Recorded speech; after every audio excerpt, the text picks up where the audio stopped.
Mehdi Ben Lassen, bonjour. Bonjour Thierry. Alors, je rappelle que vous étiez conseiller consulaire, donc élu des Français de l'étranger. Et on vient d'avoir donc les élections qui se sont tenues le 30 mai.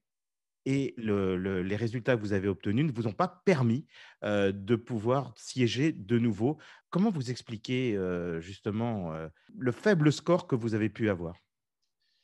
Alors déjà Thierry, je vous remercie de me donner le loisir de m'exprimer, puisque c'est vrai que je ne me suis pas exprimé depuis les résultats. J'attendais d'avoir suffisamment de recul sur l'élection et sur les suites à donner à l'élection pour m'exprimer à la fois sur la French Radio et à la fois sur mes canaux personnels. Tout d'abord, même si le score est entre guillemets faible, je tenais à remercier l'ensemble des électeurs qui se sont portés sur la liste Français du Monde citoyens solidaires au Portugal. Je leur remercie de nous avoir fait confiance, d'avoir validé le travail que nous avons fait pendant 7 ans. Comment expliquer ce faible score? Alors, je ne sais pas si c'est ce faible score, en réalité, qui est une anomalie, ou si c'est notre élection en 2014 qui a été une anomalie de l'histoire. Je m'explique. Il y a des, entre guillemets, des élus de proximité, même s'ils ont pris plusieurs formes, depuis 1946 au Portugal. Depuis 1982, ils sont élus au suffrage universel direct. Et en 2014, en fait, finalement, c'est la seule fois dans l'histoire des élections françaises au Portugal où la gauche a été majoritaire et a remporté une élection. Donc, quelque part, je ne sais pas si c'est pas notre élection qui a été, en 2014, qui a été un accident de l'histoire, ou si c'est cette défaite de 2021 qui a été finalement un événement politique. Je sais que depuis 2014, entre guillemets, la droite française au Portugal avait mal vécu, on va dire, quelque part l'affront, et s'était organisée pour essayer de rebondir en 2020 ou 2021. Force est de constater qu'ils l'ont fort bien fait. Nous, on paye, on va dire, une faible mobilisation de notre électorat sur cette élection. On paye également, enfin, on paye, si on peut dire. Il y a quand même depuis 2014, on a vu lentement, mais sûrement sur chaque scrutin, la sociologie politique des Français du Portugal changer très fortement. Il faut le dire, c'est pas une surprise en soi. J'ai été moi-même candidat à l'élection législative partielle de 2018. Le bloc de gauche à cette élection en 2018, l'ensemble des voix de gauche représentaient déjà que 30% de l'électorat français au Portugal. Et on voit finalement depuis 2014 une sociologie qui a changé et s'est installé durablement un vote très majoritairement de droite, voire d'extrême droite chez les Français du Portugal. Ce n'est que la suite logique de cette transformation, puisque aujourd'hui, le bloc de gauche chez les Français du Portugal ne représente plus que 23% contre effectivement quasiment 55% en 2014.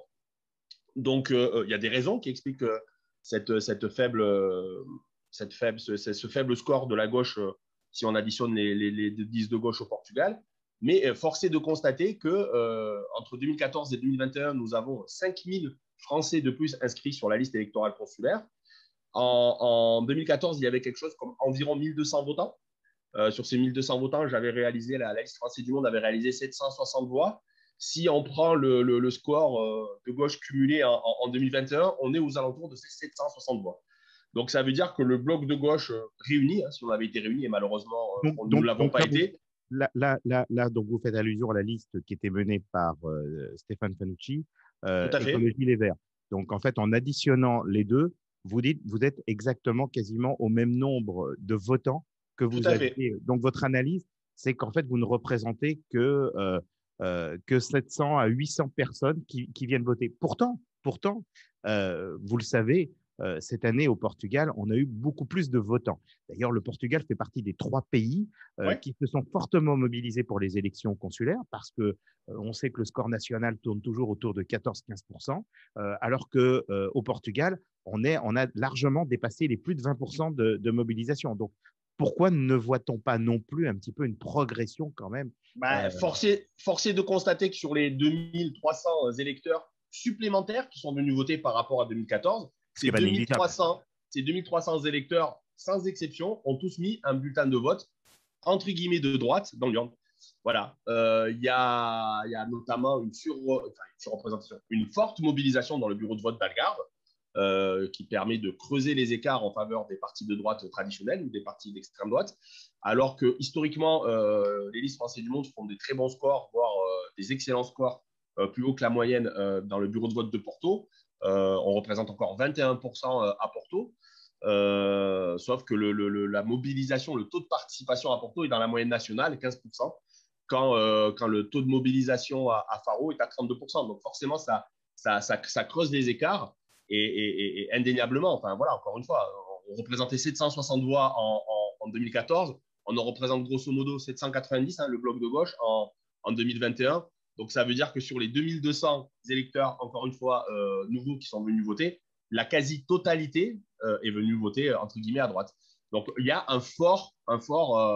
une très très forte transformation de la sociologie française au Portugal, qui n'est pas étonnante, qui est due à l'implantation de retraités, mais pas que.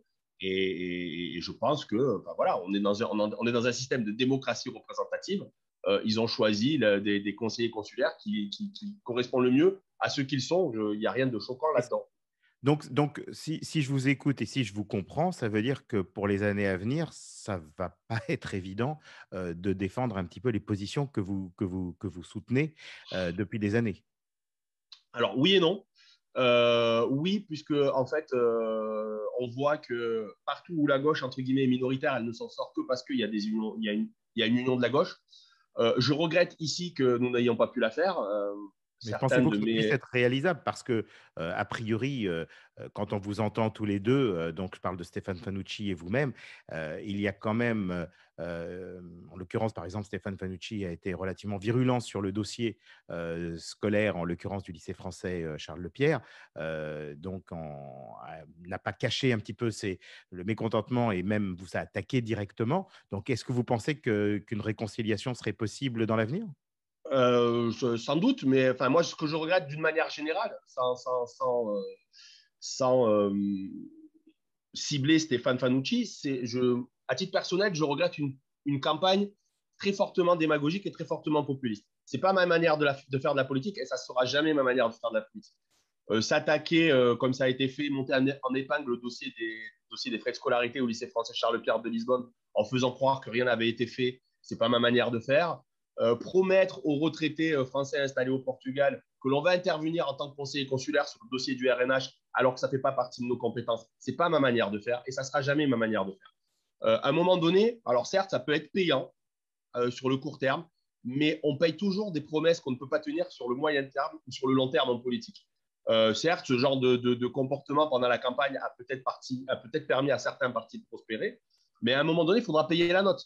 Quand les retraités français au Portugal s'apercevront que les conseillers consulaires n'ont pas pu intervenir sur le dossier du RNH et qu'après leurs 10 ans d'exonération, ils sont imposés comme n'importe quel citoyen résident au Portugal, bah, il va bien falloir que les conseillers consulaires qui leur ont promis d'obtenir mieux s'expliquent. Et ils n'obtiendront pas mieux. C'est pas possible. On n'est pas des élus portugais. Nous sommes des élus français au Portugal.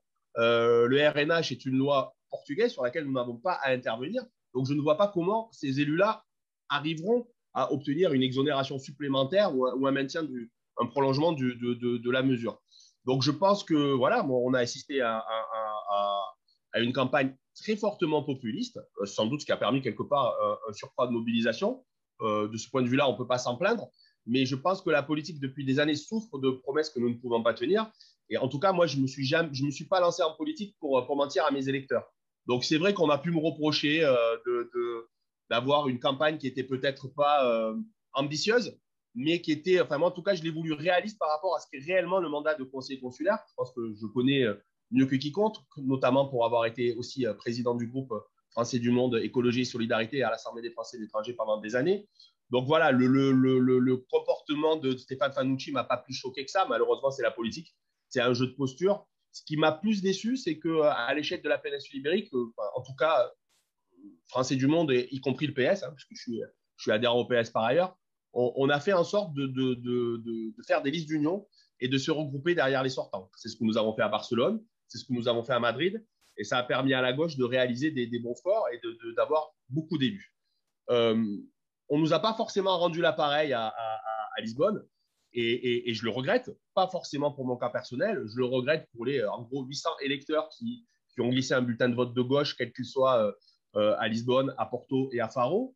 Je le regrette pour les nombreuses familles scolarisées dans les lycées français ou boursières qui ne seront pas défendues et qui ne seront plus défendues de la même manière dans les prochaines années. Je le regrette y compris pour les familles portugaises scolarisées dans ces établissements qui malheureusement peuvent redouter pour ce qu'on appelle la caisse de solidarité, parce que quand on voit le programme, excusez-moi, quand on voit le programme de M. Hervé Cardon et qu'on voit qu'il veut appliquer la préférence nationale pour certaines aides sociales françaises, on peut craindre effectivement pour le maintien de ces caisses de solidarité.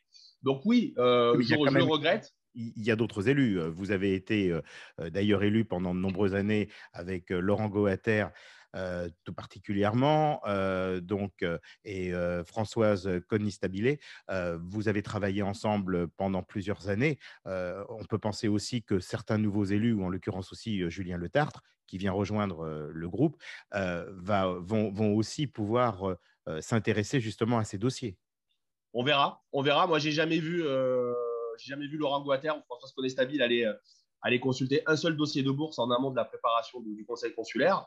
Aujourd'hui, il va falloir, je suppose que c'est Laurent Goater qui présidera le conseil consulaire. Hein. Il va bien falloir qu'il s'y colle parce que je ne vois pas comment on peut présider un conseil consulaire sans aller consulter ne serait-ce qu'un dossier. Comment connaît-on réellement la situation des familles dans ces cas-là? Je ne sais pas.